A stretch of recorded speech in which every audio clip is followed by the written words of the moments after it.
নমস্কার বন্ধুরা, তোমরা সবাই কেমন আছো? আশা করছি খুব ভালো আছো। আজকে আমি রান্না করতে চলেছি বাঁধাকপি।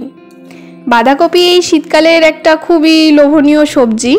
চলো দেখা যাক কিভাবে আমি এই বাঁধাকপিটা রান্না করি।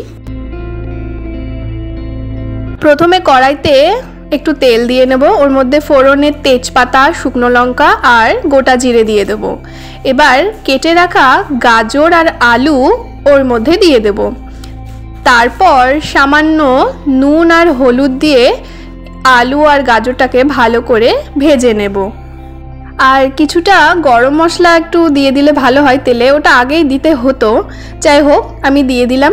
তারপর কিছুক্ষণ ঢেকে রেখে দেব আর ঢাকাটা খুলে আবার একটু ভালো নেড়ে চেড়ে ওর ভেতরে কাঁচা লঙ্কা কুচি দিয়ে দেব, টমেটো কুচি দিয়ে দেব আর আদা বাটা দিয়ে দেব। এর মধ্যে সামান্য 2 চামচ মতো জিরে গুঁড়ো দিয়ে দেব আর 1 চামচ মতো ধনে গুঁড়ো দিয়ে দেব। তারপর সামান্য নাড়াচাড়া করার পর এই কেটে রাখা বাঁধাকপিগুলো ওই মশলার মধ্যে দিয়ে দেব, দিয়ে ভালো করে নাড়তে থাকবো। কিছুক্ষণ নাড়াচাড়া করার পর ওটা ভালো করে ঢেকে দেব। আবার কিছুক্ষণ পর তুলে সেটাকে ভালো করে নাড়াচাড়া করে নেব। বারবারই এরকম করে একবার করে নাড়াচাড়া করতে হবে আর ঢাকতে হবে, কিন্তু এক ফোঁটাও জল দেব না। জল ছাড়াই বাঁধাকপিটা ভালো করে ভাজতে হবে।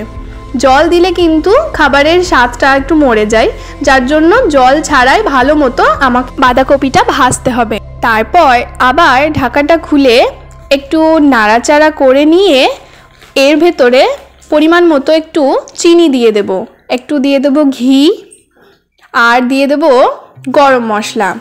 তারপর আরেকটু নাড়াচাড়া করে কেটে রাখা ধনে পাতা কুচি দিয়ে দেব।